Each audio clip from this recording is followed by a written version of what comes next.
What's happening, everybody? Y'all hanging in there and trying to stay upbeat, motivated, and inspired amidst this madness?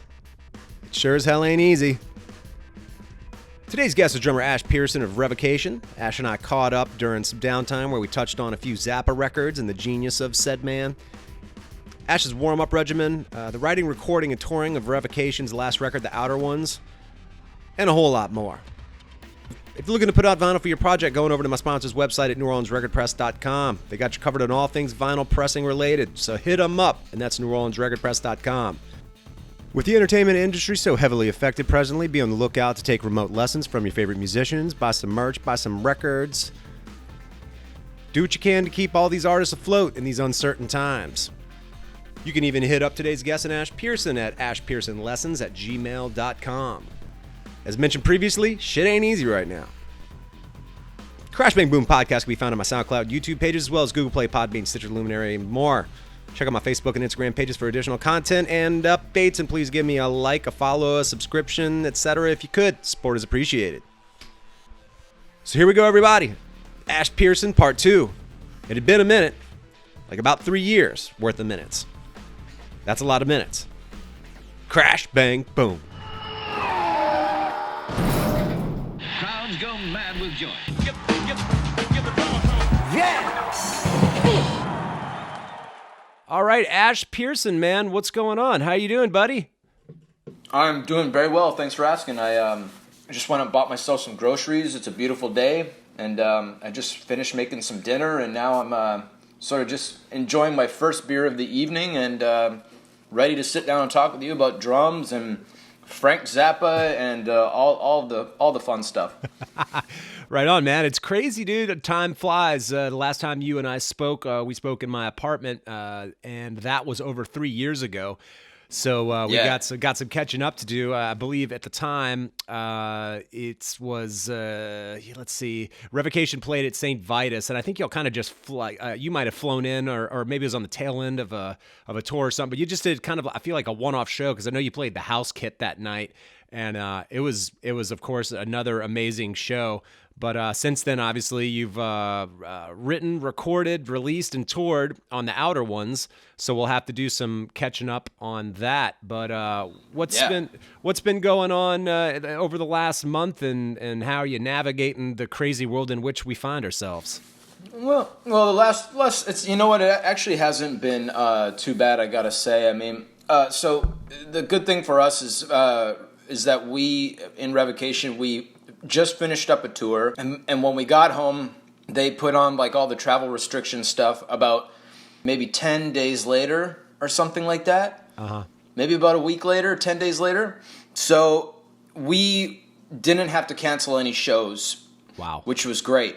And the next thing that we had planned was in Europe in August for some festival shows, but I kind of don't think that's going to happen. Right.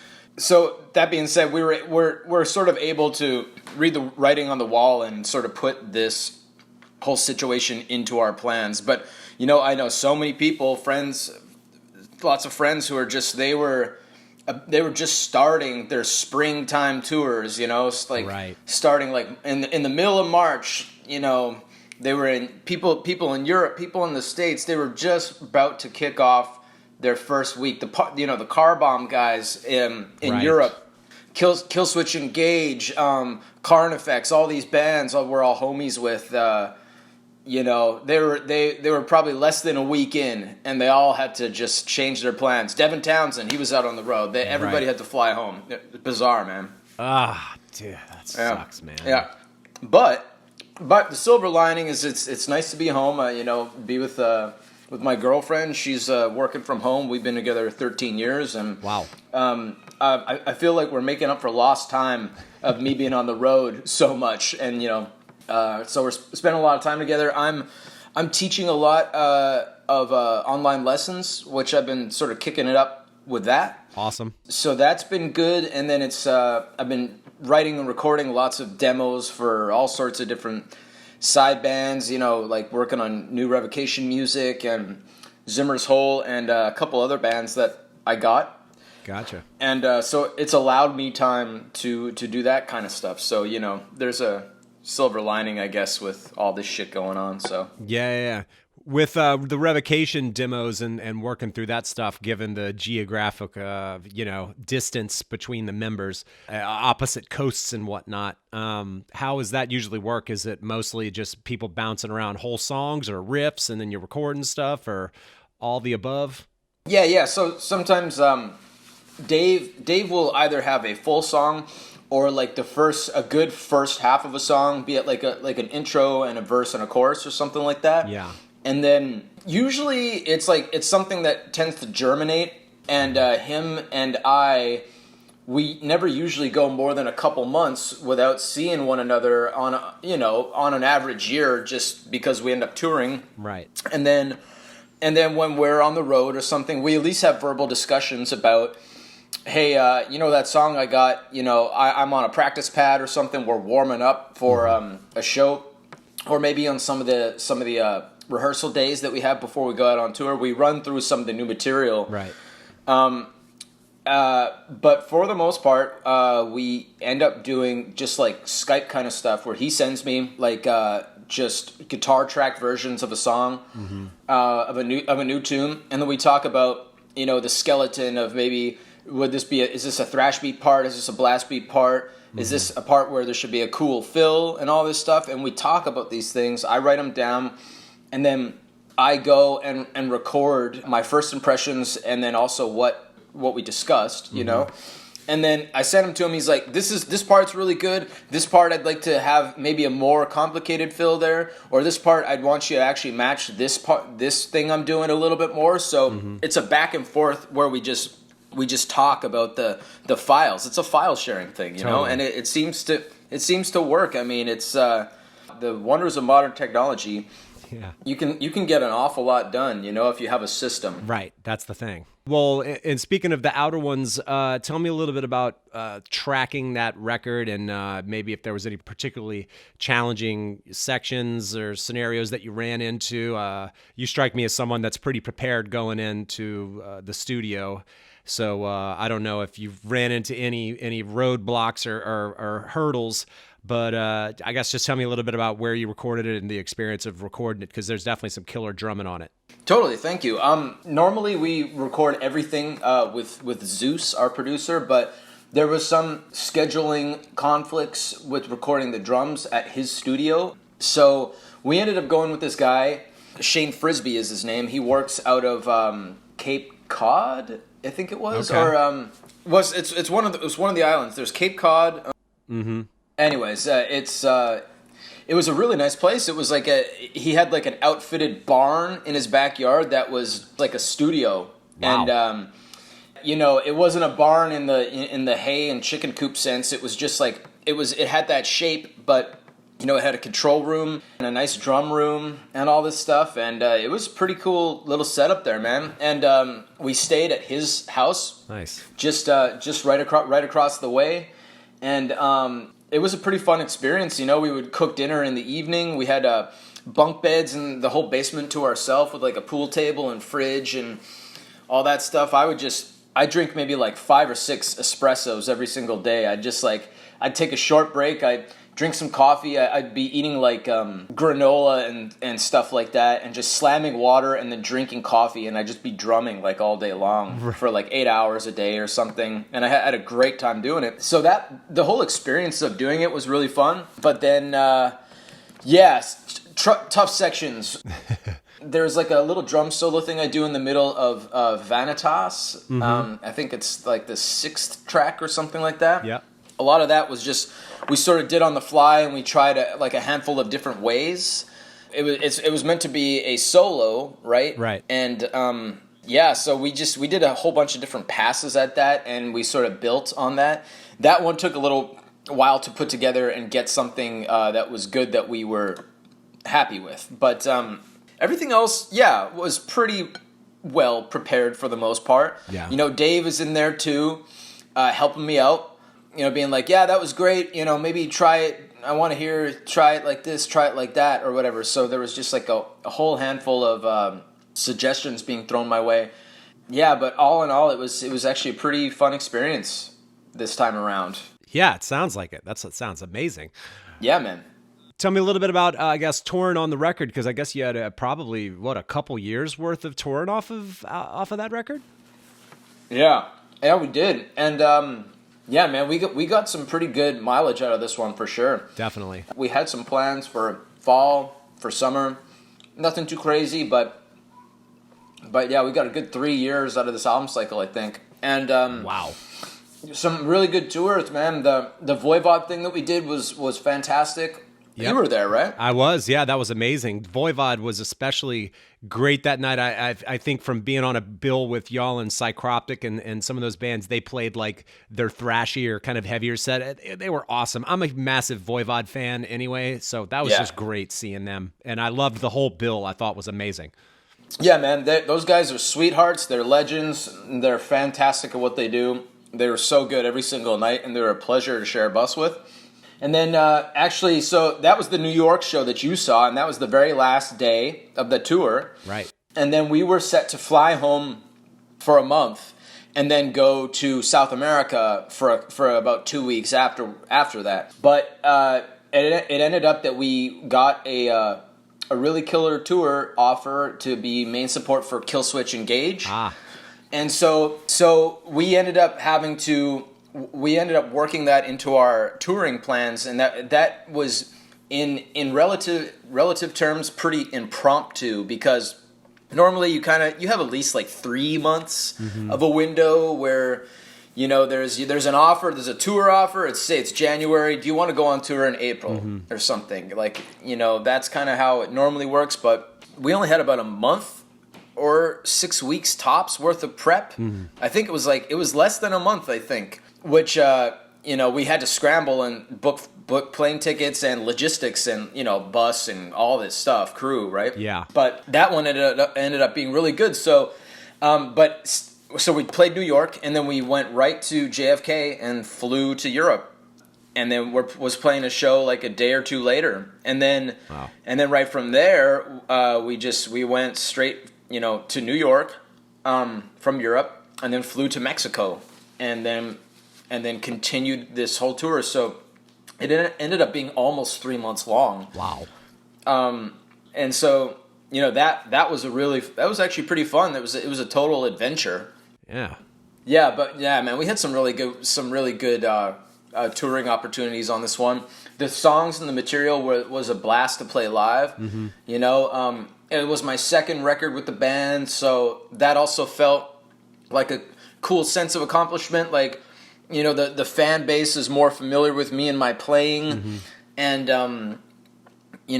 I got to, it was my sophomore record, I think they'd call it, right? Yeah, and so I also felt more of a sense of confidence and whatnot with the parts that I had written, and then also my ability to play them live. So that new batch of songs was really a joy to play. Absolutely, man. Yeah. Well, when I know y'all played, in addition to playing the record in its entirety, I believe when I saw y'all, you obviously went back in the catalog and played some other jams. And when you originally joined the band, and even to this day, revisiting some of those previous songs that Phil played on, was there any particular songs that was a little odd to you, or maybe a little challenging? And sometimes when learning other drummers' parts, you realize, that's not something that I would do. And then you kind of have to obviously get in that headspace of doing it. So was that a bit of a process, or did it come pretty natural to you? Pretty natural, because I had been doing it for years already.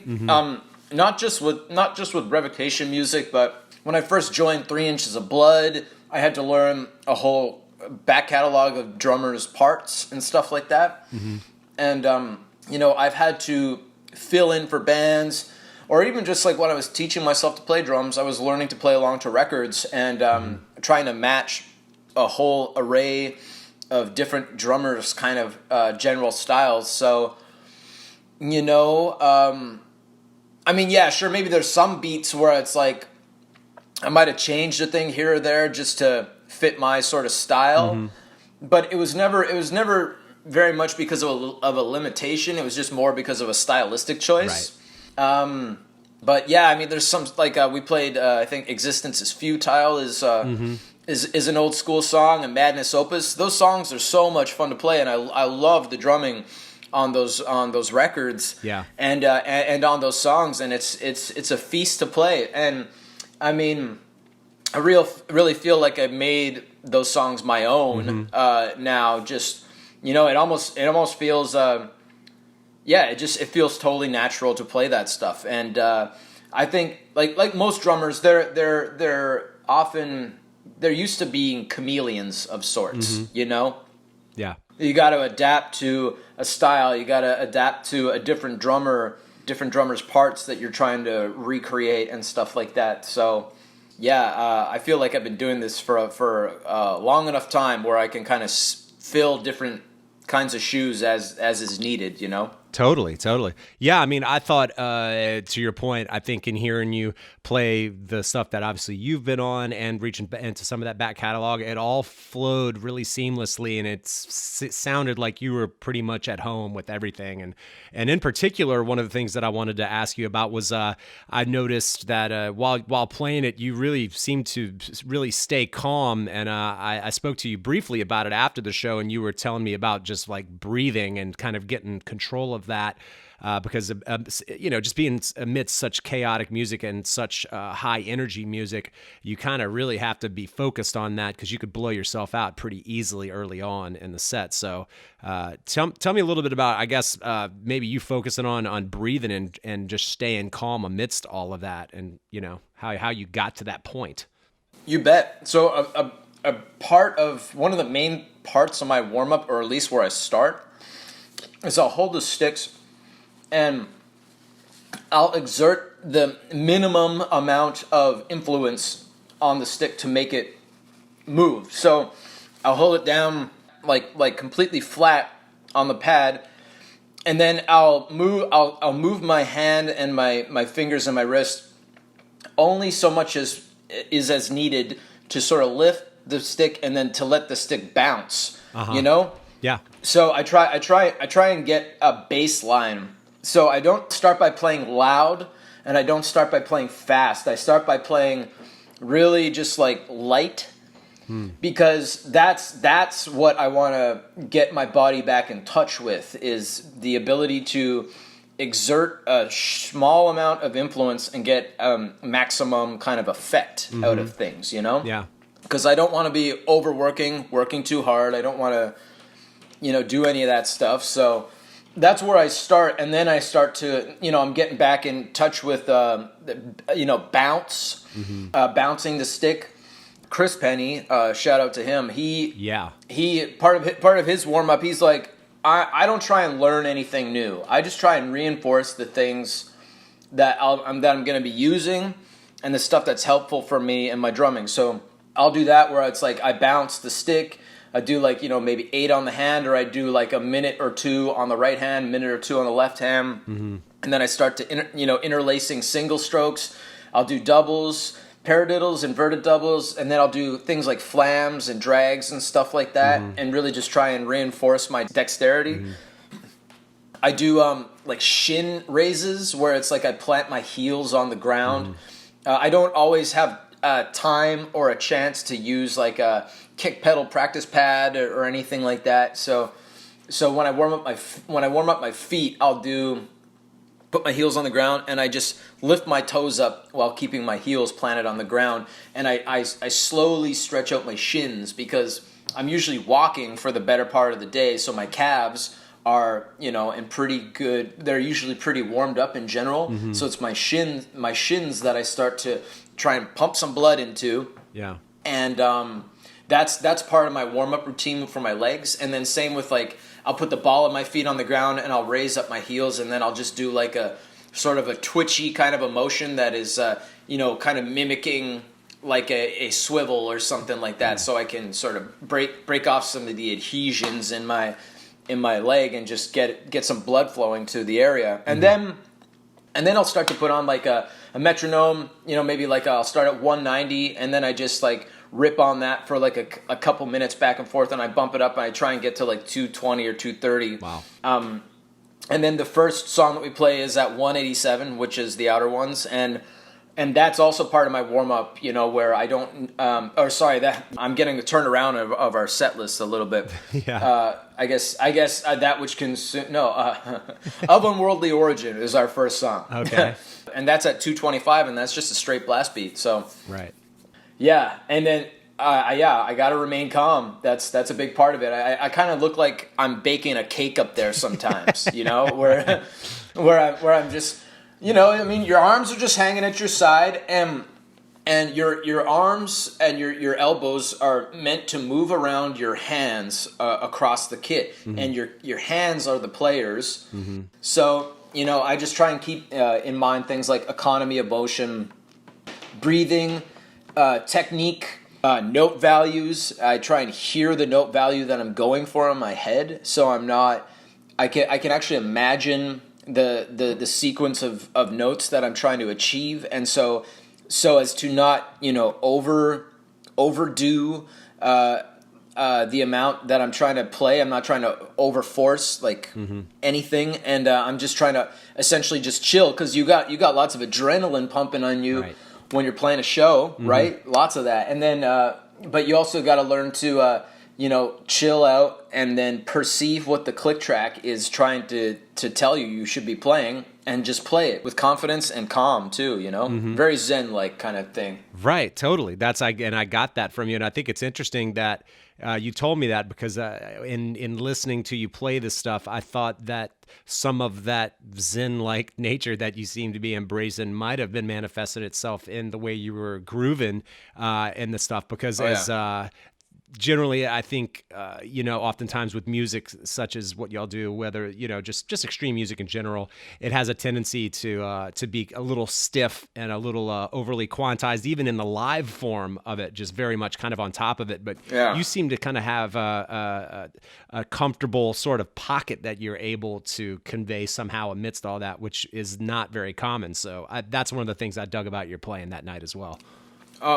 That's very kind of you. Thanks, man. And you know what, Brett Bamberger, our bass player, he always says that he loves my bounce.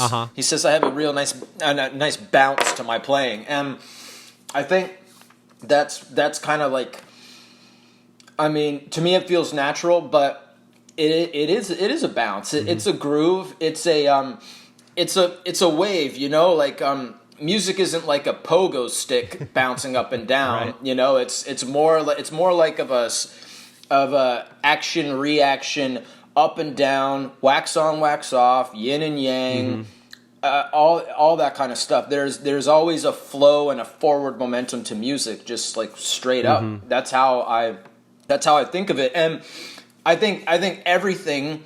Even insane death metal at 260 has the ability to groove and stuff, you know? Yeah. I truly believe that. And that's where, I mean, I learned most all this shit I know from, well, I don't know. I mean, I reach out into a lot of different avenues to try and inform my drumming. But Gene Hoglan taught me a lot. Of course. You know, he was my teacher growing up, and I'd take lessons with him in private and stuff, and he taught me a lot, but his general demeanor was that of a very calm, confident individual. And then I took martial arts for about 10 years or something like that, and I learned a lot about, you know, moving your body around and efficiency and power, where power comes from, and all this stuff, how size doesn't necessarily matter. It's things like physics that govern movement and stuff like that. And so if you can relax and exert force and energy only as is needed and at the exact right time, then you can achieve some pretty devastating results. You know? Right, totally. You mentioned Gene Hoglan, and one of the things that I was going to ask you about is in regards to triggers and using triggers live. 90s Cynic and Death records with Gene and Sean Reinert and whatnot. I think that they seem to play some pretty fast, pretty shred and stuff, and not necessarily, to my knowledge, with triggers. So I was just curious as to your application with them and sort of how you use them, etc. Or do you use them? I do just for the kick drums. I don't really believe in using it for the snare drum, or the toms. Yeah. But then again, I've also seen people use it to pretty good effect, where they use it as like a supplementation of their sound. Right. You know, on the toms and the snare. But in general, I think you should just use them on the kick drums. Yeah. That's kind of that's just my taste. That's what I think they should be used for. And sure. a lot of it's like a frequency. It's a frequency thing as well. You know, it's hard to make. You know, if you only had a minimum mics that you could use, you'd use a mic for the vocalist because they need to be heard. But the next thing you'd probably want to use is for a kick drum, you know? Yeah. Because everything else in its own way could probably translate well and still serve the music. But if you can't hear what somebody's singing, they need to be mic'd. And if you can't hear what the kick drum's doing, then the pulse is like lost or diminished, you know, significantly. So that's why I think that some triggers are very useful, especially in metal. They occupy a little bit more of a mid-range frequency in order to rise above a lot of the low tones that metal brings to the game, and they get to assert, you know, their role with a little bit more control from the sound man, and sometimes they can be a really great thing, man, for those throw and go shows where you don't have enough time to dial in a good sound, let alone a good kick drum sound. So you just you don't even need to mic up the kicks. You can just like plug in your trigger and you can get a pretty badass sound if you got a good sample. Yeah. But those 90s records, I don't think they were, you know, they probably used several different mics, you know, some on the inside, some on the outside. You know, just really good mixing, really great playing. And, you know, you can get an awful lot of attack, you know, out of mics. You know, you put a flat beta 91 inside the kick drum and like a D112, you know, and then you can get a fat kick drum sound that has an awful lot of attack that sounds just like a trigger and vice versa. So, actually, you know what's funny is like I don't think Gene uses triggers anymore, but I saw him play with Testament last year, or whenever that Slayer thing was, the Slayer tour that they did. Yeah. And he was using... this was in Europe at Hellfest I saw him play. And he was using, not triggers, but... So a kick drum skin that was like, you know, that he wasn't using anymore. He cuts off like a square strip of it and then tapes it to where his beater is hitting his kick drum, his normal kick drum skin. So he has his regular kick drum skin as you would expect it, except where, you know, where like an AF patch would be, or like you know, he has the top part of a skin taped. Right. A small square of a kick drum skin taped where his beater is hitting. Right. But he only has the top part of it taped. So when the beater's not on the head and the beater's like coming back, the small piece of skin that he has taped on there sort of flutters back out again. Wow. And then he slams it down. It's really weird. I've never seen it before, but it adds a little bit of extra slap, I guess, onto the kick drum, where it's like it's a skin hitting another skin with a beater behind it, right. And I guess it adds more attack. Right. I've never seen it, but it sounded good. It didn't seem like it slowed him down at all. That honestly, that would feel a little bit weird to me, but it seemed to work for him. So wow. Yeah. Damn, man. I dig triggers. I like them. Long story short, I like triggers. Yeah. Gotcha. You obviously, in speaking about double bass and whatnot, I was just curious if you've went through periods where you really focused on double bass exercises and independence, etc. Specifically, because it's kind of funny, you know, if I go a stretch without playing drums, and because I mean I'm going on 30 years of playing drum set, but probably double bass maybe like 6 years or so. So it's the most recent skill set, but it does seem to be the first to get sloppy if I don't kind of keep up on it. And I'm just wondering if you've had the same experience, or if it's so embedded in you that double bass, you know, you don't have to necessarily really like focus on specifically keeping that skill set up. Nah, it's something you definitely need to maintain, especially if you want to play at a really like high level. Right.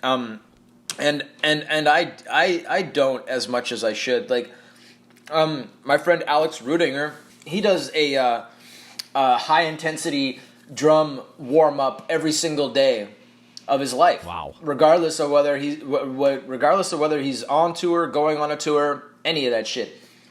He does the same thing. It's like maybe half an hour to 40 minutes where he's playing like, high tempos for a long period of time, and he stays in shape all the time. Right.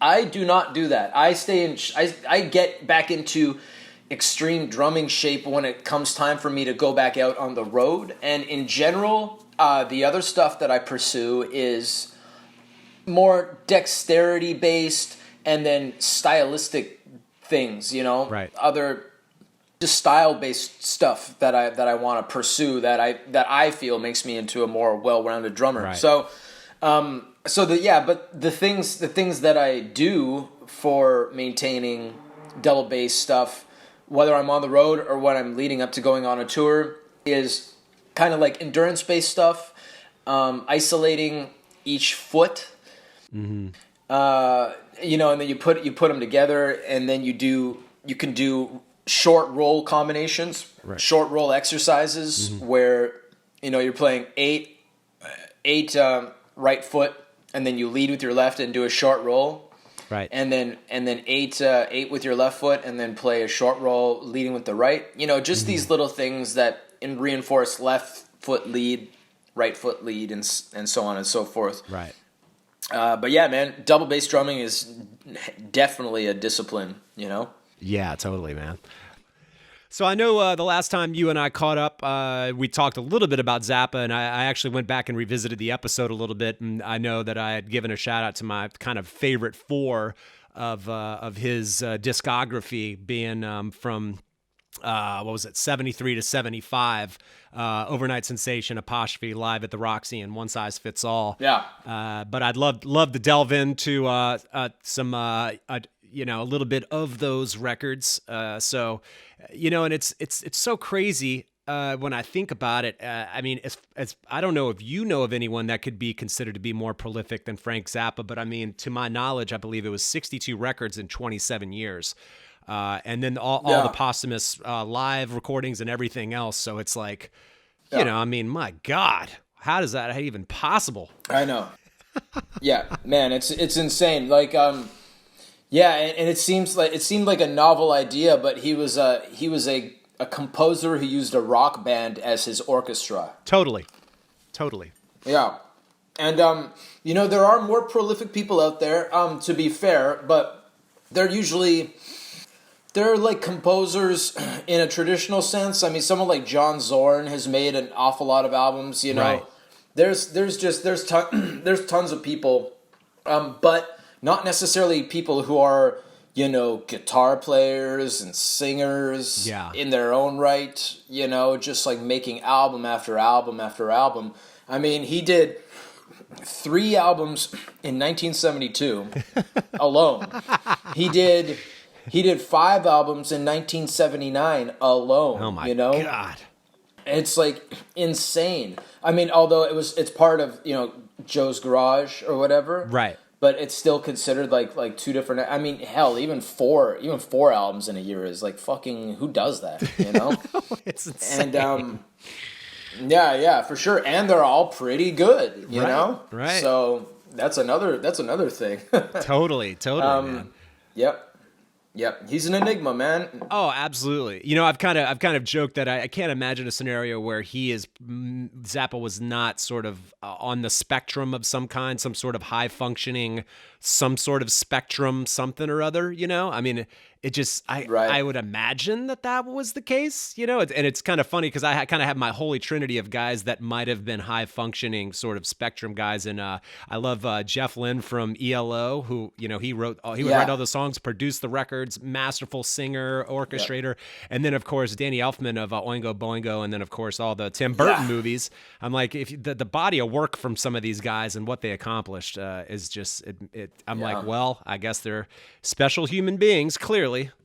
yeah, they are special, and they should be celebrated, man. And I'm glad you're down to celebrate frank with me, yeah. Fuck yeah, man. I guess we'll go chronologically if you want.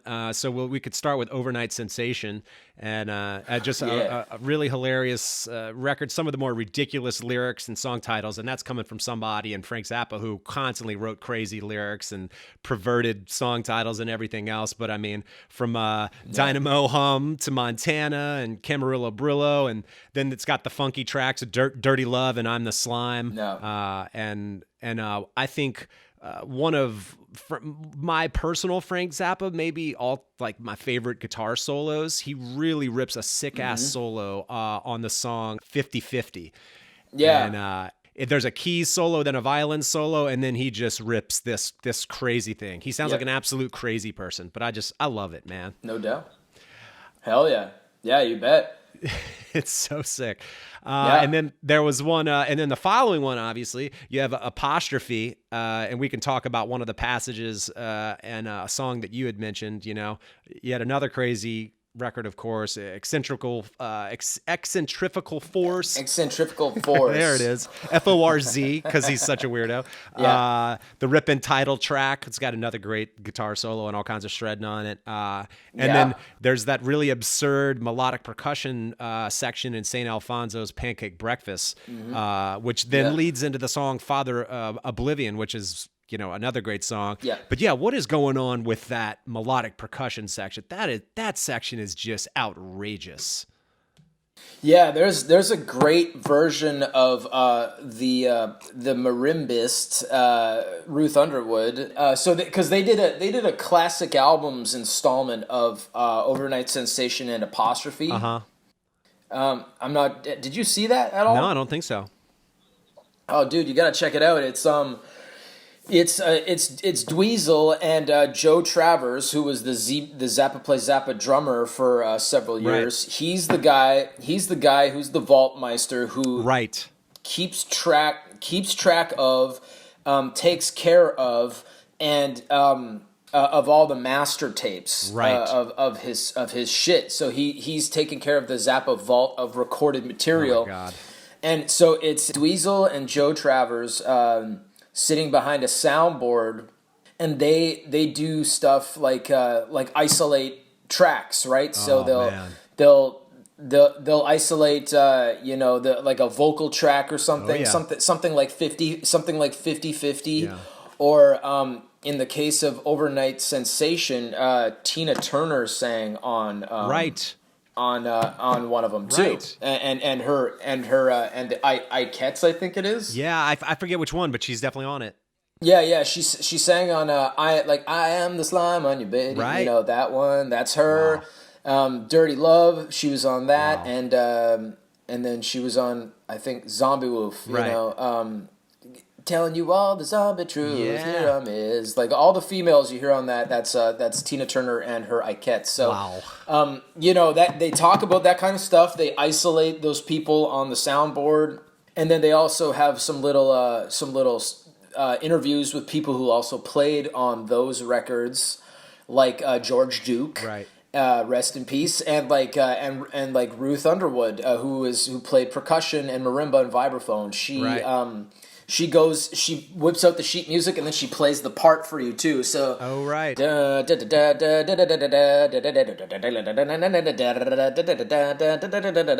whole part, it's called like Rollo Interior, I think she said it's called. Okay. And so originally it's only marimba, I think, and keyboards on the album, but then Dweezil learned it on guitar. So when they did it live, it was keyboard, and he played the part on guitar as well, and then the percussion side of it as well. So he sort of took that and transcribed it to guitar and stepped up and did that, which is pretty cool. But originally it was just, I think, marimba and keyboard. But yeah, man, there's some really, really cool stuff on those albums alone, and I think that's why they did classic album episodes, because they happened like basically back to back. What is like September of '73, and then March of '74. So they're only like, you know, about 6 months apart, give or take, maybe like a little more than that. But and they're both very accessible, you know. In terms of the material, that's some of the most like accessible Frank Zappa that you'll probably ever find, you know. Right. Which is wild. Like that's how crazy or how relatively crazy his music could be, that this stuff, which is by most accounts pretty fucking outrageous, that this would be like the more like quote unquote in or accessible music that Zappa did. It's so outrageous. Oh my God, man. Yeah. Well, yeah. Totally. What does that tell you about the guy? Seriously. And then, of course, the third one in there would be Live at the Roxy and Elsewhere. And you know, the funny thing about that one is that I had kind of stopped. I started with Freak Out and then just kind of went forward, you know, from 66 up to like maybe early 70. I might have stopped with like Live at the Fillmore East, which I believe was 71. And then I just kind of was like, all right, I got enough Zappa stuff, you know, and I didn't know about this period. And then this was, you know, I don't know, 20 years ago or something like that. But I was literally like out in a trailer out in the woods in Southeast Louisiana. And my buddy floored me when he played me this record. And I was like, oh shit, there's a whole nother phase of this band that now I need to delve into. And yeah, man, I mean, the second I heard From Pygmy Twilight and my God, Don't You Ever Wash That Thing with all the drum solos and of course Cheapness and Bebop Tango. And, you know, not to mention, this was basically a live record with all original music, not previously released, as far as I know. So it's as if he wrote like an entire show specifically with these songs. And it's like, who does that? Yeah. One of my favorites is Village of the Sun and Echidna Zarf. Oh, Echidna Zarf is amazing. And so like More Trouble Every Day is kind of like, I think that it's like a continuation of Trouble Every Day, which is on Freak Out, right? So Right. There's some stuff on Roxy and Elsewhere where it's like pre-Inca Roads or something like that, you know? That every like you hear like the initial idea of some of the stuff that he did, and then he turned it into a song. So like I think there's like some live recordings where he takes like for example just a little like a verse of a song, and I think I remember hearing. I'm like, oh man, this is Inca Roads, but this isn't that song. It's just some like vamp they're doing live, right? And then he just like, you know, a year or two later, like expanded on it and made it a full blown song. Right. So there's a handful of that flying around in this record, I think, where there's a little bit of some like Easter eggs or whatever. Yeah.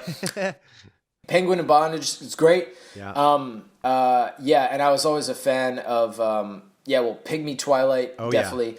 The Bebop Tango. So I got a story about that because I used to dress up like Tony Clifton for Halloween and stuff like that. Tony Clifton was the alter ego of Andy Kaufman. That's right. So if you watch Man on the Moon, they talk about Tony Clifton on there, where Andy Kaufman would just dress up like a shitty Vegas lounge singer and whatever. So I did that where I had this wig and then I had a mustache at the time and I could do a really good Tony Clifton impression. So the reason why that's relevant is because the Zappa band, ZPZ, came to town right around, not around Halloween, but I had it as a Halloween costume and I took it out to the show and I dressed up like Tony Clifton and I was walking around at the show. Yeah. I was already friends with the keyboard player Chris Norton, who's no longer in the band. But so I saw them play in Victoria. They were playing Roxy and Elsewhere live in its entirety. And there's a portion where the Bebop Tango, Frank would bring up people from the crowd to have them do funny little dances. Right. So people would come up and then do a funny little dance to George Duke's keyboard playing, whatever.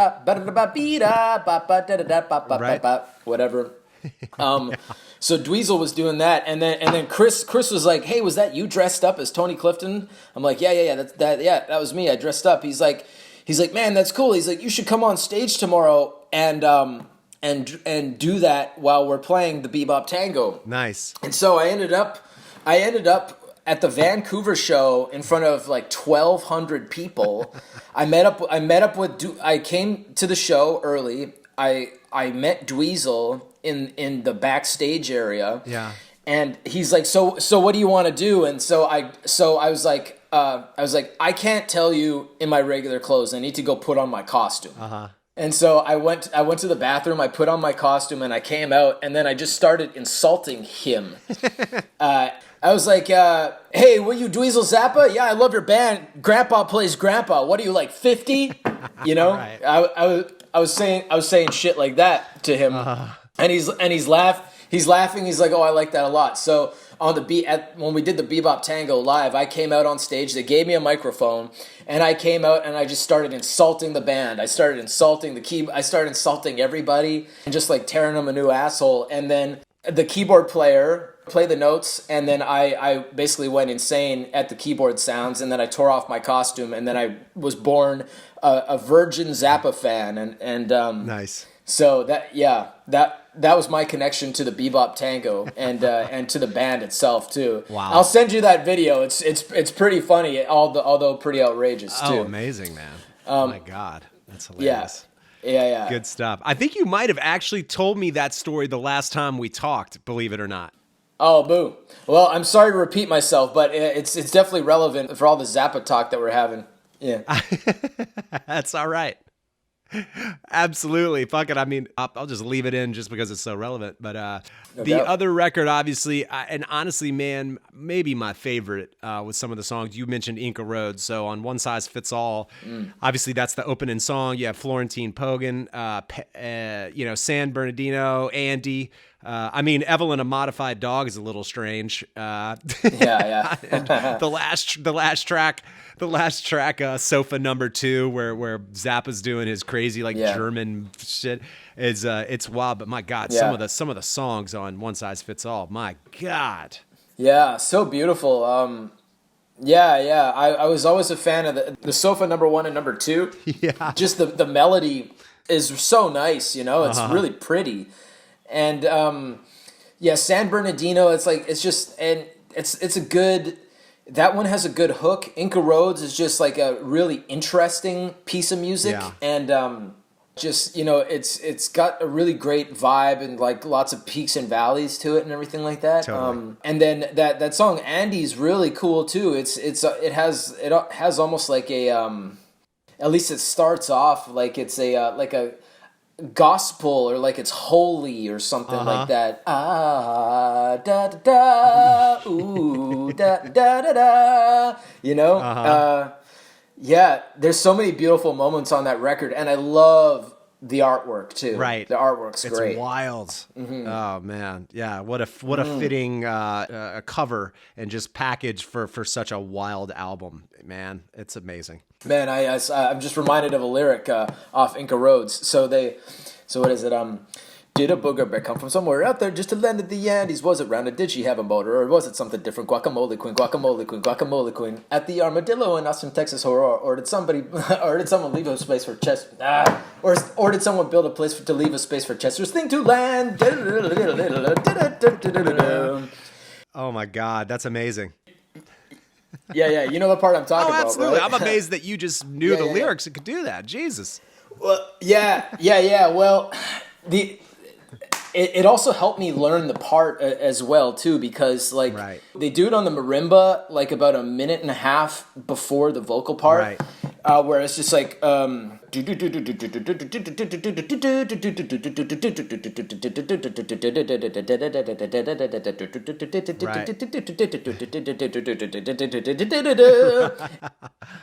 And so I was like, wow, that's so crazy. What's going on? And then I'm like, oh, they sing that same melody about a minute and a half later. Right.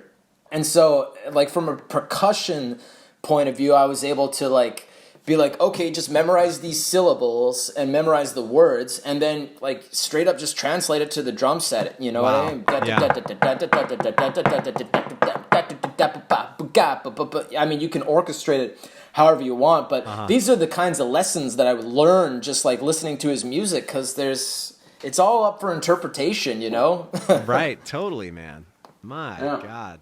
Right on. That was fun talking to you about those 4 records in particular. And I mean, my God, again, with so many records out there, you could pick any particular era, and there's just tons of records. And wow, it's definitely an amazing dude. No doubt. Well, I was gonna ask you about some of the, I guess, modern heavy drummers that you've been digging. I of course really dig your playing. You mentioned Alex Rudinger. I really love his stuff. I dig what he did on that new Intronaut record. Yeah. It's always kind of insane watching like semi guys, like Sebastian Lancer, with Panzer Ballad, I guess, and Obscura, some of that stuff, and Eloy Casagrande of Sepultura as well. Yeah. That guy's such a savage.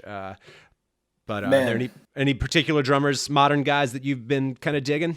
Man, yeah, oh, for sure. I mean, all the guys you mentioned, for sure. Like, Eloy scares me when I watch him play. I'm like, oh, my God, look at him go. He's got such power and feel, and he's just, like, relentless and aggressive, you know? That's amazing. Yeah, he's great, that guy, like, truly. And, yeah, man, there's like, I'm always seeing just, like, younger players who are just really doing really well and smoking. I mean, they're young, they're in their early 20s, and they can groove with the best of them, and they're kicking off some really really fun, nasty kind of chops and grooves and stuff like that. Yeah.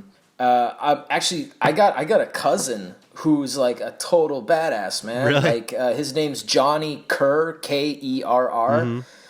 I mean, if people want to check him out, give him a follow or whatever. But he's a legit badass, man. He's only like 21. Wow.